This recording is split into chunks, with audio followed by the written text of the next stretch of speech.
Artificial intelligence is reinventing business as we speak. You can either get up to speed or get left behind. The choice is yours, and really, it's a no-brainer. Join Cognitive Path founders Geoff Livingston and Greg Verdino as they chat with AI experts about the latest ideas, trends, and technologies that are creating the future of business today. This is No Brainer. Hey, everybody. Welcome to the No Brainer podcast. I'm Geoff Livingston. I'm here with my esteemed colleague in crime, Mr. Greg Verdino. Greg, how are you today? I'm doing well, Geoff. How are you? Good. It's October. It's the spooky month. Are you ready for Halloween goodness? I suppose I'm ready. I don't have my costume picked out, but I think Grayson's getting excited already, even though trick-or-treating effectively amounts to going to 3 or 4 houses and then saying his legs are tired. Oh my gosh. I'm in that creepy teenage era where they like horror movies and we're watching like all these Hannibal Lecter things, which my kid seems impervious to, but I keep waking up with nightmares. I don't know, like because I'm an old man. I'm like, oh, you've passed that point. Like when I was kids, I loved roller coasters, and now I'm terrified. Like, what do I have left to live for? I am terrified of going on roller coasters all of a sudden. So oh my Lord. I feel you. Well, let's move on with the pod today, folks. If you haven't subscribed already and you're over the bad dad jokes, run away right now. But all jokes aside, we are thrilled to have you here. We talk about AI and how it impacts business. Please subscribe, share with your friends. You can get this wherever you enjoy your podcast. If you actually like watching these things, we're on YouTube. We are on Spotify. We are on Apple. Review if you can.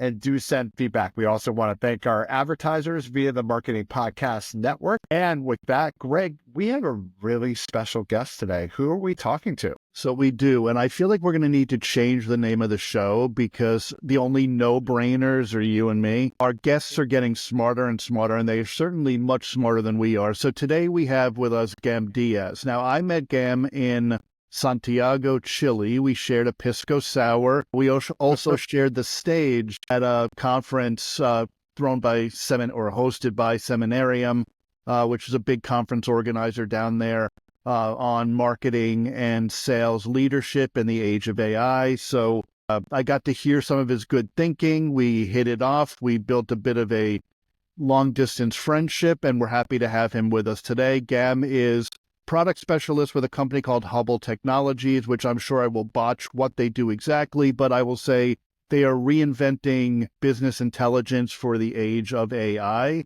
He is also an adjunct professor at IE Business School, and he is the author of the Data Mindset Playbook. I will now take a massive breath and welcome Gam to the show. How are you, my friend? Hi, Geoff. I'm well, thank you. God, you make me sound far more grand than I am, to be honest.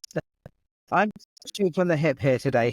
Well, we've spoken with you before, so I know what we're in store for. I'm really excited for this conversation.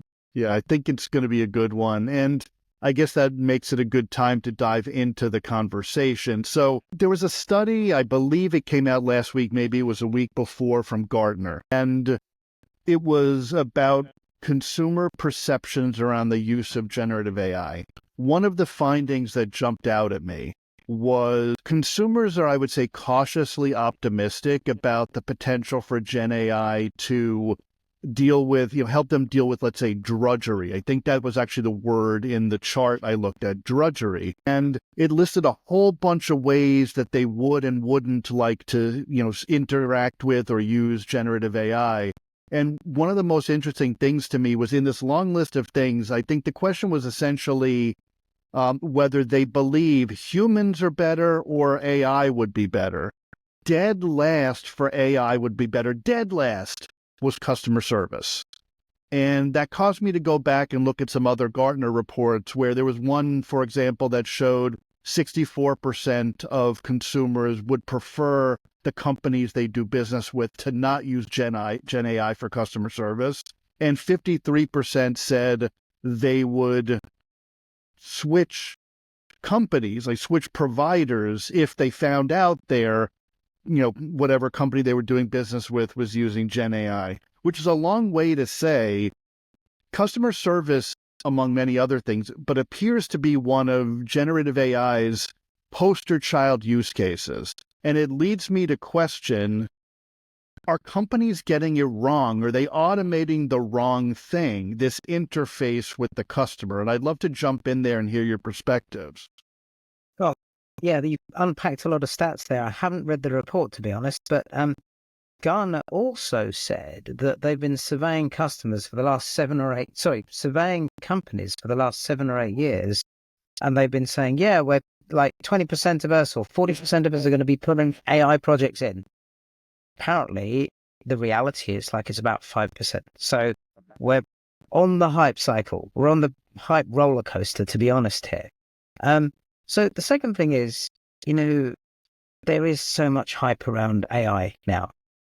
In the business community, I think in startup land, if you didn't have AI in your pitch, it's like you wouldn't be looked at.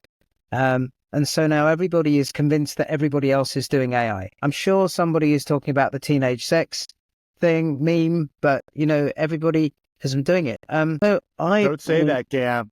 I have a teenager. Don't say that. Yeah, mine's not teenage yet. So, yeah, we'll get there. I believe that customer service is the obvious one, because how do you fund a project? Someone's got to approve something. Where's the ROI going to come from?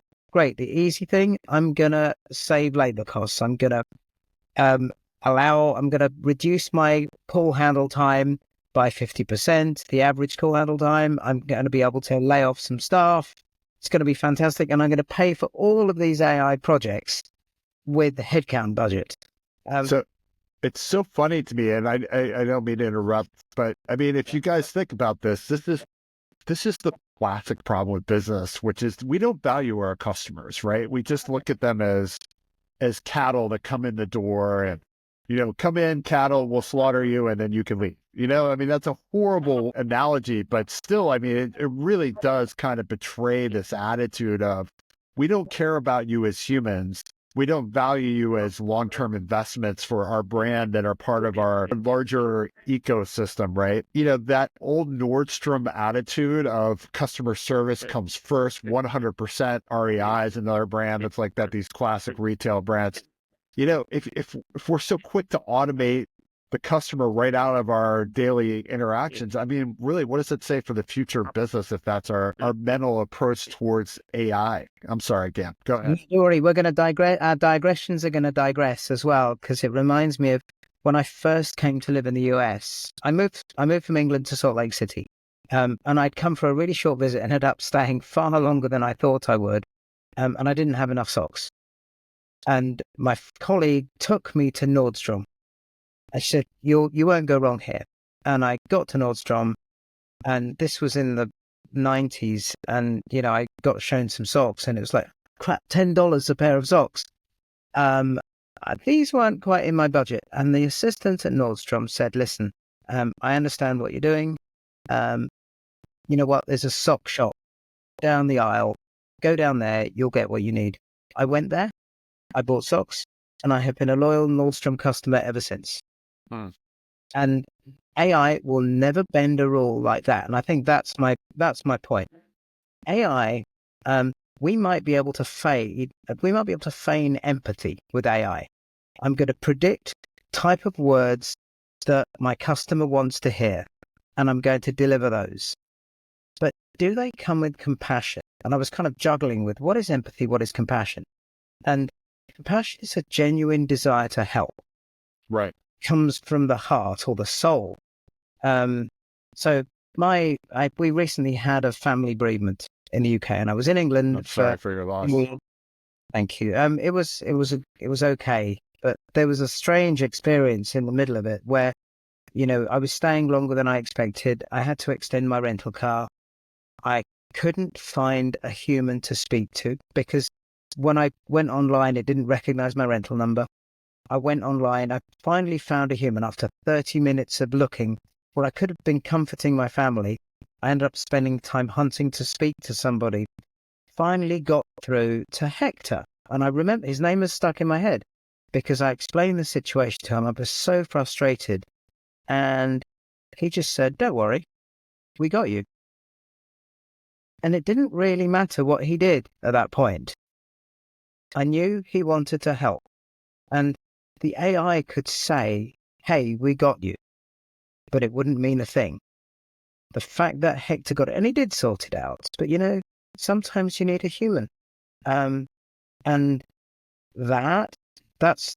me, that's the jump off point. It's like when we automate things, we need to understand what the human need is, particularly in customer service, because there are some things I, as a human, can actually just kind of brush away. Yeah, I can. An AI is the quickest way to do this. I want to schedule a parcel delivery coming to my house. Great. AI, fine. I don't need to mess around with this.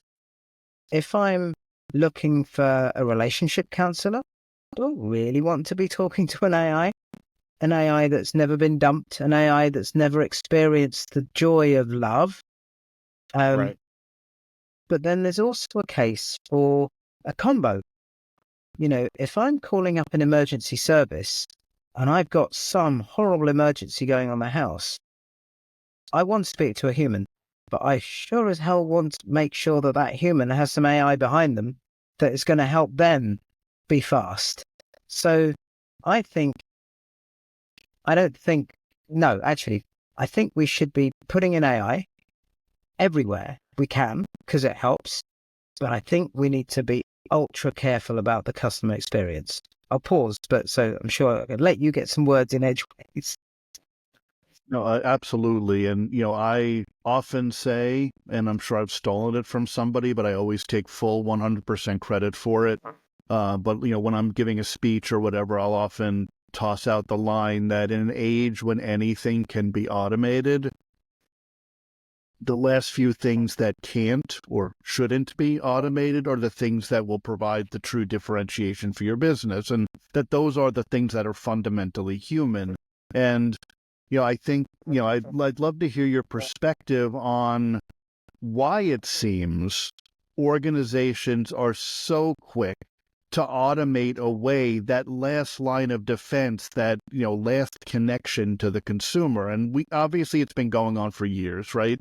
It's been, whether it's, call trees or outsourcing or whatever has been going on over the course of the last, 30, 40 years to get this pesky call with the customer outside the organization so we don't have to deal with it and so that it is as inexpensive as it can possibly be. We're now taking that next step, it seems. And my concern, and it sounds like your concern as well, would be that leaders aren't being as thoughtful as they should be about the right way and the right place to automate those interactions versus the places where those need to remain resolutely human. Think about the metrics that a customer service leader is under. Cost per call. Here's your budget for the year. Like, work within this. But by the way, we're scaling up, so you're going to be this many more calls. What's your cost per call? What's your average handle time? What's your first call resolution? Think about all of those things that they commit to, or they raise themselves and they set the targets because that's how they're measured. And it's also, those measures are easy to measure within a quarter. Now, let's say we put some different metrics in. It's like saying, well, what if our agents had an extra 1 minute more to handle the customer? What's the benefit of that? Can we build better, more trusting relationships? Can they give the customers a little bit of love as they go through that interaction? But you know what? I guess the time to recoup that investment is probably a year, because you're only going to notice the increase in customer visits, the increase in spend over a longer period. And so those long-term measures, pretty much as with any policy, you measure it too short term and you end up with false economies. So I believe that false economy. So if you're playing a long game with your customers and your customer loyalty, then there's a really big thing. I mean, I don't know if you've read any of the work by Peter Fader at Northwestern on customer loyalty. You're talking to two guys who barely know how to read at all. Well, you should. I mean, he created a customer analytics company, and it was super successful. And Nike was his biggest customer, and they bought the company. And now he's lecturing and teaching, and he's got a new company, and he talks about, which customers you value. And if you plot your customers, the number of customers versus the number of visits that they make. So you get a customer, you spend a huge amount of money on acquisition costs per customer. So you've acquired them. Most of your customers come once, and then it falls off, just like that. Really steep curve. Some customers come back twice, 3 times. Hardly anybody comes back 4, 5, 6, and then you've got this like long tail. But there's a curiosity at the end of the long tail where it spikes again. Those are your ultra loyal customers, and they keep coming back. And their philosophy is that you need to value those customers. That's where you make your money, because your acquisition cost is massively amortized, and they will keep coming back. There's word of mouth there. And if you listen to those customers and tune your product to those customers, that's where you're going to make your money. So but that's a really long game, Yeah. And it is, don't that anymore. And it gets back to the whole incentive structure for businesses. And even, this is a common complaint about the way businesses are rewarded by public markets. And there's definitely been a movement to bring more businesses private over the past 10 years because of that. But when you're on the beam for margins all the time and you don't have that long view, you sacrifice. And if you don't have people that are smart about their business in the center of it, then what ends up happening is you look for little places that you can kind of like knick-knack cut. And I think that the same brands that are looking to automate with AI in the customer service realm are the same brands that would offshore their customer service or find the cheapest call center in the middle of Utah with people, no offense to people in Utah if you're there, but you know what I mean? This is a classic example. You put your call center in a place where maybe they don't understand the product, or people just don't care, period, about anything. You're not paying these people well. You're just trying to find the lowest wage worker possible. And what you end up doing is basically undercutting your business, cutting yourself off at the knees, and really hurting your long-term prospects. And I just think that when we see these kinds of cuts too, and retail is obviously the consumer experience that we're talking about, you're also looking at brands that would probably benefit just as much from automating supply chain at every turn possible, right? And looking at how they're spending money in that sense and how they can make a better customer experience, or how they can justify, building a better margin. I know Apple is always a brand that people cite as a great experience. But look, these guys make hand over fist. They charge a premium, and you get a good experience every time you walk into that store, theoretically, except for when my laptop's broken. But other than that, it's a good experience at every opportunity, right? Well, I think you've got to be brave. I mean, I think the scenario you just described, where you're at the mercy of the analysts and capital markets, I've seen it. It becomes more intense when your owners are hedge funds or PE companies, because 100% cost cutting. If you're in one of those companies, how do you justify creating more time for your people? And so I'm not saying keep your whole call center. You can cut costs, but don't do it at the expense of the long-term customer relationship. How do you go about kind of understanding what your customers value and giving them a human touch and measuring that and measuring the effect of that? And can you measure the effect of that in the short term within a quarter? I mean, you've got to be brave to go do this. You've got to be able to fight your corner and demonstrate that, hey, look, if we do this, if we clear some time for our agents, so, maybe the first step in the water, so dipping your toe into the water is like, great, we're going to put AI in, but the agent's going to be using the AI, not the human. And so, I mean, I read this morning about, I can't remember which airline, they're saving costs by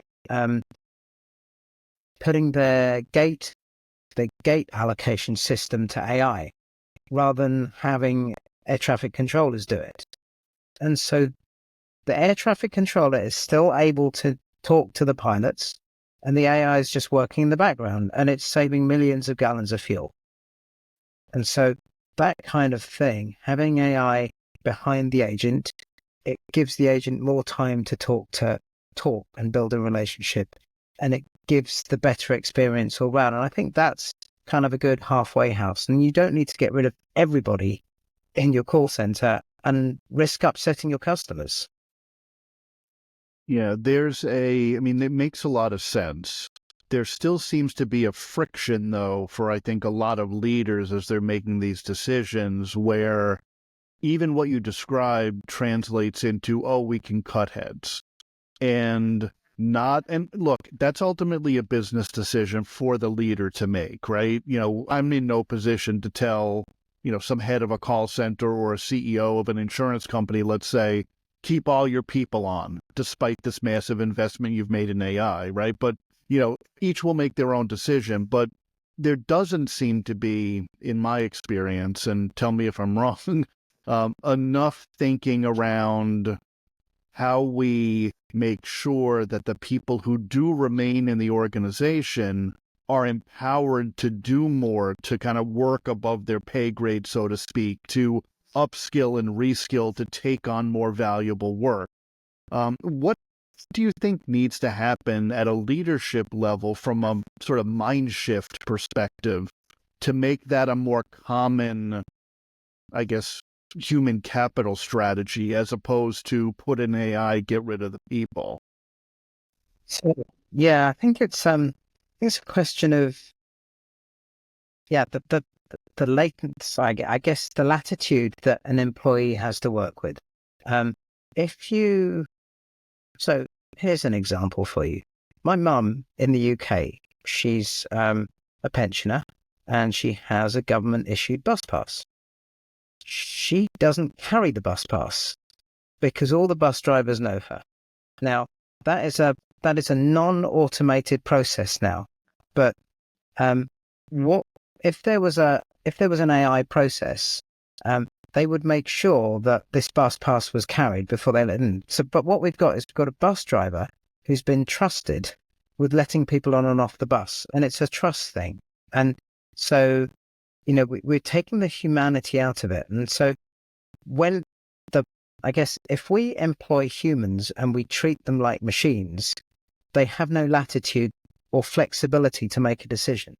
I've often kind of been thinking about, working in the process world. I've been thinking a lot about things like, in financial services, there is a process around loan approvals, and it's a great candidate for automation. So you're going to upload your forms, we're going to read them digitally, and we're going to offer you the loan or not. I would like to see this. You use the AI to pre-qualify you, but then the AI recommends that you go into the branch and you go talk to some humans, because the AI has never had to choose between the mortgage payment or putting food on the table. The AI has never had a son or a daughter or a parent that has died without enough money to pay for the funeral. The AI has never, potentially been homeless or is running out of pension. The AI has no compassion. And the AI will give you a black and white decision. Yeah, I'm not going to grant you this because you don't qualify. But a human, even though you might not make all the criteria, they're going to look you in the eye and they're going to go, yeah, I trust you. You're genuine. Sometimes it makes mistakes, but sometimes a human was going to make mistakes. But a lot of the time, it's down to those relationships. And I believe banking, where we're very busy getting rid of branches, yet the branches perform such an important function, not only in the bank, but in society. The fact that we know people, and I think we're eroding that experience, and I think we're going to be unhappier for it but also for the consumer, the switching cost just comes right down. If I'm dealing with a faceless bank, another faceless bank is going to be just as good. But if I've got relationships that are sticky, that bend the rules for me within reason, then it becomes really interesting. Now, it's going to take a brave board to understand that, particularly one that is not, if you've got a really good BI analytics and KPI tree in place, it's going to be really hard to accept that because you manage by the numbers. But if we get back to the kind of gut feel of business that we've lost a long time ago, that kind of stuff, I think it warms to that conversation again where we're bringing humanity back down into the business at the ground level, the customer touch points. Do you feel like the train's already left that station, though, with the big banks? I mean, they've been automating loan approval for so long now. I feel like that's really where the local and small community banks seem to excel. Like, hey, this is your neighbor that's meeting with you, that kind of a thing. I think there's such an opportunity to come in. I think I'm getting more and more disillusioned with the big banks, dealing with call centers. I mean, they're not bad, when you call them up, they sort the problems out. But I'd still value that relationship with my bank manager. I mean, I have a relationship with my bank manager in Spain. I know who they are. I can go out to lunch with them much more than I can do with my bank account in the US. Right. And I think, too, in the US, where we saw with the recent banking crisis and a lot of community bank kind of get, I guess, beaten up for bad loans. Yeah. It almost worked against them. And it's kind of like what you're speaking to hits that horrible balance where the AI is correct more of the time on risk, and banks are so risk adverse. And, I think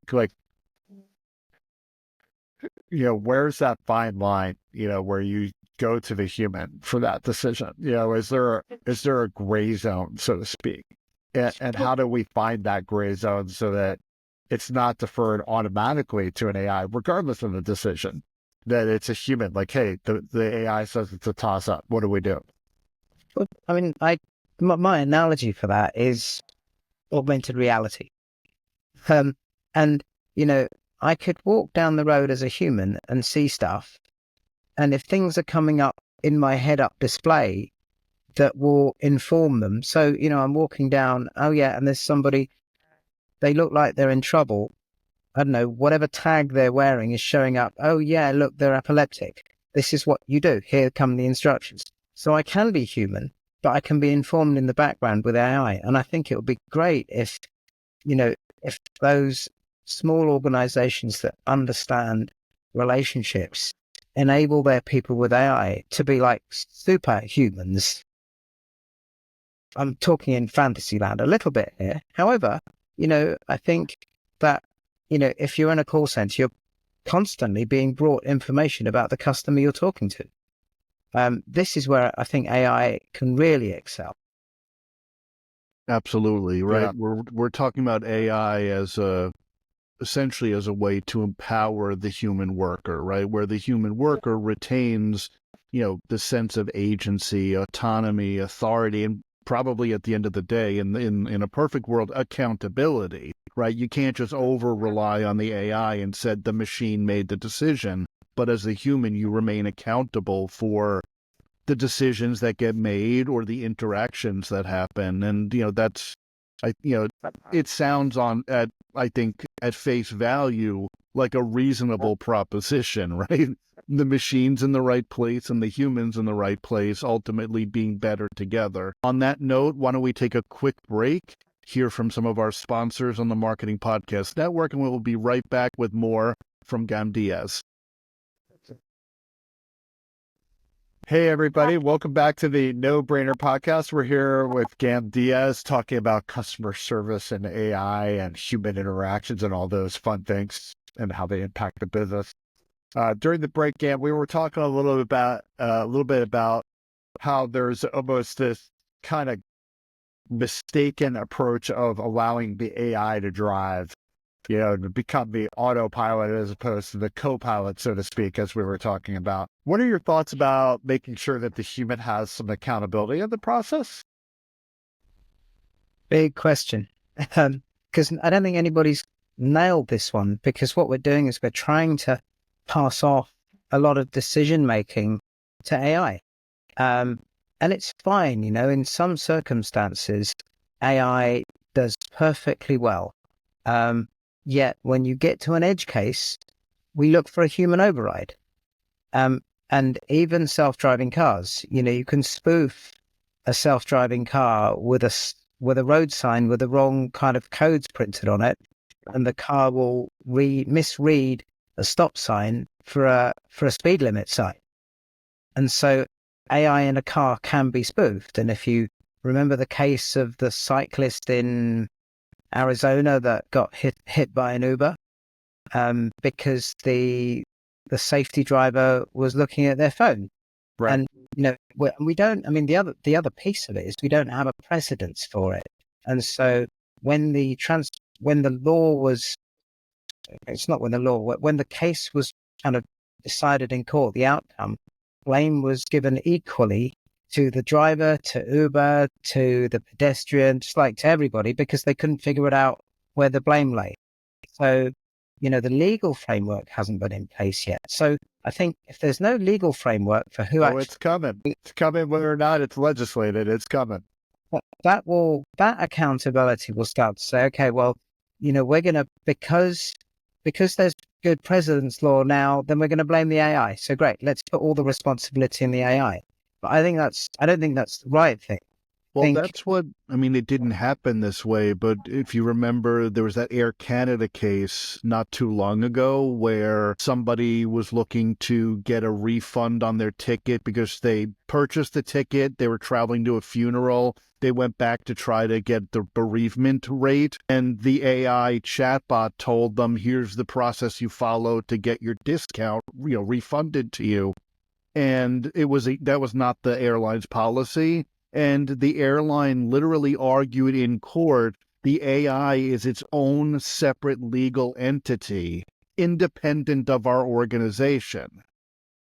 Wrong. The court, Wrong. The court threw it out and said, you're full of it, give this guy his money. But can you even imagine making that argument about a human agent in your call center? Mike is a separate legal entity from our organization, which technically is true, but as a representative of your organization, they are absolutely not. No. It's this sense of really almost, I don't know if it's ignorance, I don't know if it's hubris, I don't know what it is, but that you can shift accountability to the technology to such an extent that you would say, not my problem. Right. It's not going to work, though. I mean, if you look at legal precedent with the whole gun thing, right? Like the gun companies are I'm sorry to use this as an example because obviously there's a lot of implications with it, but I mean, we've been down this road. This isn't cigarettes, right? This is not that. There takes a human being or human beings that have to implement this technology onto your website, which are being employed by you as part of your corporate strategy. So therefore, you are going to be held responsible for it. It's just like we saw this with that most recent horrible incident that occurred where the parents were held accountable for buying their kid a gun, and it's going to be the exact same thing here. I guarantee it. There's just no way companies are going to get away with that. It's impossible. To kind of, I guess, bring it back to business, because we can probably, I'm sure, go on with this stuff, that if, I guess the question here, if there's a question in it, Gam, for you, is, just for your perspectives, is, I feel like a lot of this is almost an artifact of the hype cycle that you were talking about, and we've spoken about many times in this podcast. At the beginning, though, you started out talking about the hype cycle, and I feel like some of this is an artifact of the hype cycle. It's good for whatever ails you, seems to be the general pitch for AI coming out of Silicon Valley. And business leaders get an unrealistic expectation, right? The machine, that the algorithms are always right. The data is always reliable. The decisions are always sound, and that we can, in fact, shift our authority and accountability to these machines. And they miss the reality that the algorithms are not always right, the data is not always reliable, the decisions aren't always good, that you need to have a human in the loop. And, how would you, if you were sitting in front of a leader today, how would you sort of advise them or caution them? And what advice would you give them about where to draw the line and how to make a decision even about where to draw the line? Well, I think, okay, so that's yet another gigantic question, because there are so many cases where AI has done the wrong thing. But yet there are, for every one case where AI has done the wrong thing, there's a million cases where AI has improved decision-making, made things much faster and made things useful. But so, it's dealing with the exceptions that we don't think about, enough. And so, I think leaders need to make themselves aware of the risks. You can't just go head first or feet first into this type of strategy without understanding what you have at risk. Study and understand where AI hasn't been responsibly implemented, understand the consequences to the company. Your brand could suffer horribly in one fell swoop of that. And so understand that, and then be reasonable about where you're putting the AI, maintain this notion of where humans are important, where our relations are important, and how, going back to, where we started on this little thread, about how, who is actually accountable for the actions of the company, whether there's an AI involved or a human, who is implicated in that action. To me, this seems like it gets into a little bit of understanding how AI works as a probability mechanism, right? And we were kind of flirting with this topic a little bit earlier with that gray area where the AI is likely to select a probable outcome, but the probable outcome is not certain, right? It's not like 99.9%. It may be like 60%, which sets the AI up to make the wrong decision, right? In 40% of the cases, it'll be the wrong decision, literally. I mean, it literally just tries to choose the best outcome possible. And I think where we go off the radar with AI is assuming it's actually intelligent. It's not. It's a probability tool. And as a result of that, if we can just get a little more explainable, to use an industry term with this, if we can get a little more explainable with our AI processes and build in those mechanisms to literally kick out to the human, look, this is an edge case, right? This is a case where it can go either way. This needs to be made by a human. This needs to be thought about. This needs some actual, maybe more information or deeper intelligence provided to the AI so it can make a better decision if we want to defer to the AI. But in either case, there needs to be some sort of a bump out where the AI says not enough information to make an accurate or a likely decision. Does that make sense? Yeah, totally. I mean, but there's a sort of counter argument there that we are also probability machines. I learn how to cross the road and not get knocked over by my previous experiences. And so I'm a probability machine. But I think the difference is that AI is purely probability. It has no, come back to compassion. It's got no compassion, no kind of love. It's not got no life experience. And so that's where the human needs to come in. The human is unique in bringing life experience and compassion into a situation. And so that human override is critical. You might be able to automate some of that human override, but still, I believe there needs to be human in there. But there's also a point too, though, where that human override flies in the face of capitalism, right? Where it'll make a bad decision. So this is the context of, all right, am I running a charity or am I running a business? Where's that fine line, right? And I know this gets back to our original conversation about where is the relationship more important than the business decision. And I do think that compassion has a role, but I also think it can go the other way where you can make bad decision after bad decision. Well, I think we spoke about this last time. What's the Christmas movie with Cary Grant? It's a Wonderful Life or World, one of those. We're terrible Christmas people, but you're talking about the old one with Jimmy Stewart, right? Yeah, on a bank.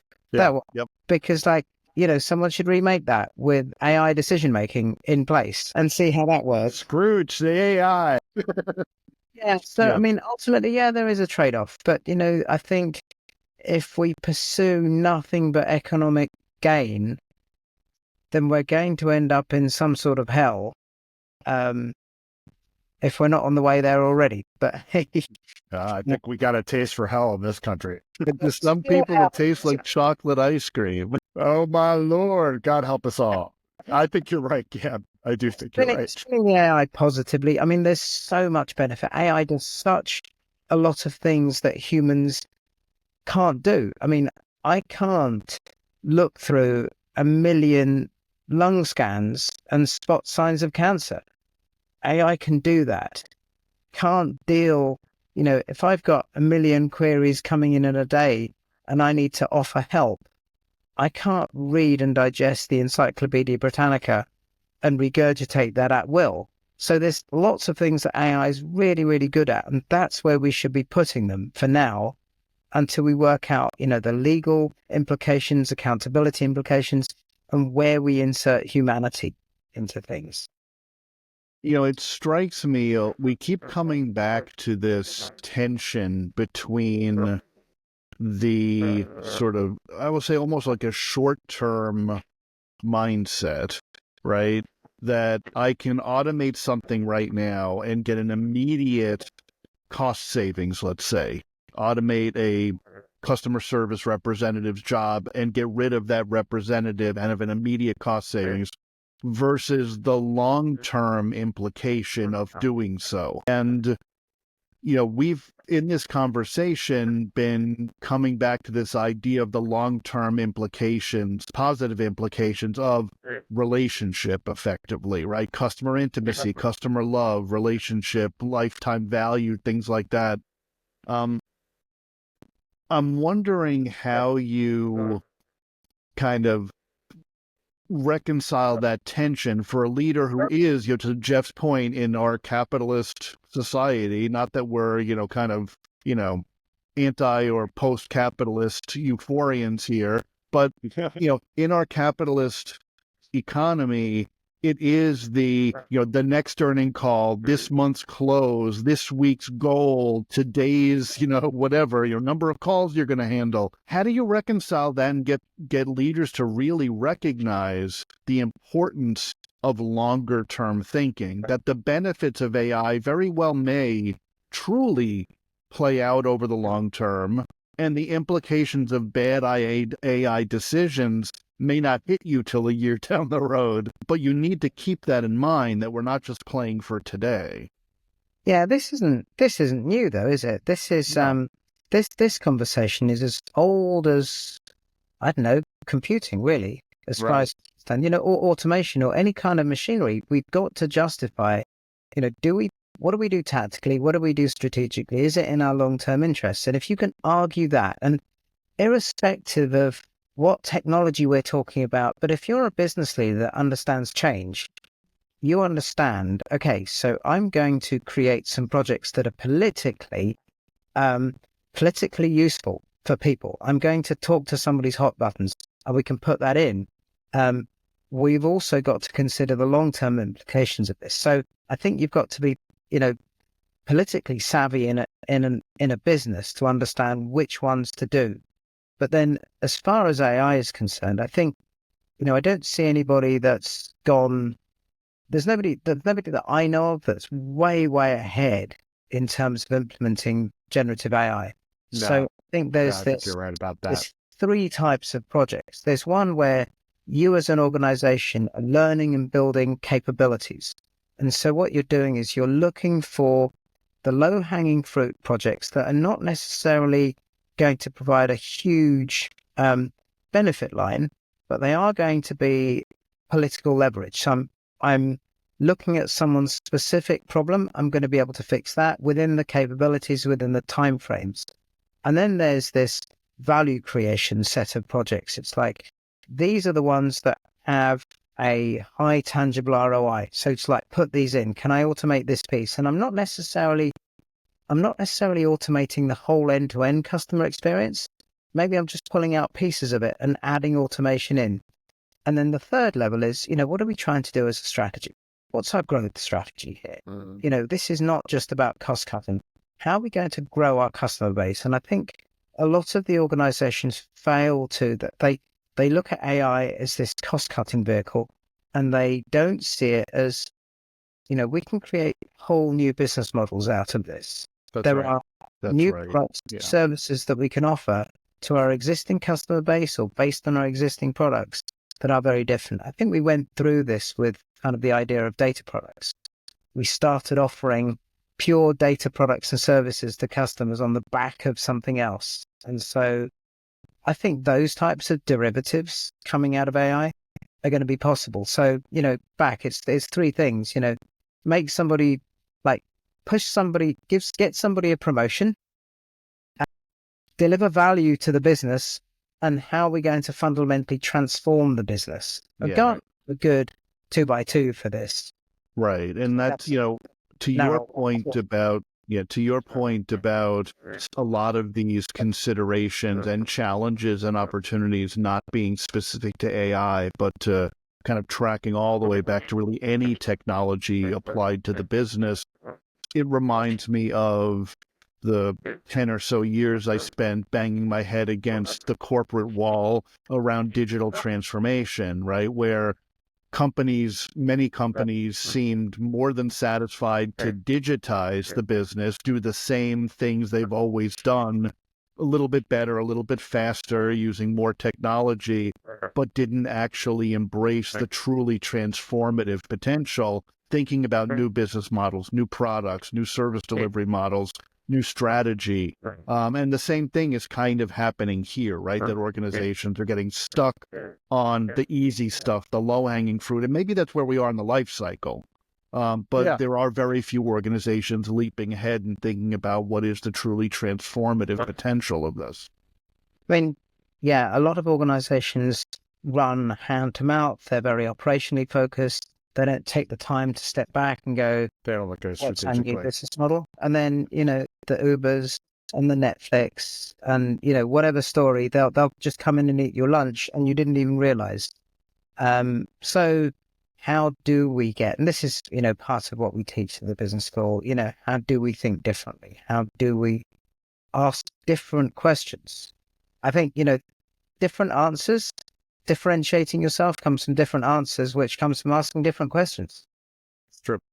I think that's a good place to wrap up. I mean, unless you have some additional thought, Ken. It's going so fast, and I think it's the acceleration of implementing AI. And I was at Dreamforce and I saw what Salesforce is doing with Agentforce, and it's now easier than ever to spin up this type of AI. And if you're not conscious of what you're creating and delivering, and if you're not conscious of where your processes are getting stuck today and where your organization is differentiating themselves, then it's easy to get into trouble and do the wrong thing because you're doing what everybody else is doing. So, it's caution, really. And differentiation. And it's being smart and truly intelligent and strategic about your thought process and the way you think about and ultimately implement these technologies. And to your point, Gam, the faster it moves and the more sophisticated the technology becomes and the more the technologies are capable of achieving, as we say, for example, go from generative AI to agents, right? The more important it becomes that as a leader, you apply good old-fashioned critical thinking and human reason to the decisions you're making about the when, where, how, and why you integrate these technologies into your operations. So with that, so we could go on speaking about this stuff, I'm sure, all day and all night for you. But if we could, we're going to wrap up. Why don't you give our listeners a sense of how they might connect with you, learn more about the work you're doing, your company, your book, and if they choose to reach out to you and pick your brain, how can they find you? Yeah, my email is gdias, D-I-A-S, at Hubbl, Hubbl.com. I'm working on a tool that helps you understand your process. How can you automate something that you don't really understand? So that's what we're working on. I'm actually very, very excited about AI coming into play. So just like, let's tread carefully now before we break something. Just because you can doesn't mean you should, right? Absolutely, yeah. There you go. Absolutely. All right. Well, everybody, thank you for joining us for the No Brainer podcast. Once again, punch that like button if you enjoyed. Do follow Gam online and do follow his company as he releases his product. We do appreciate reviews, so if you could leave one, we'd really appreciate it. We take feedback. Do reach out to us.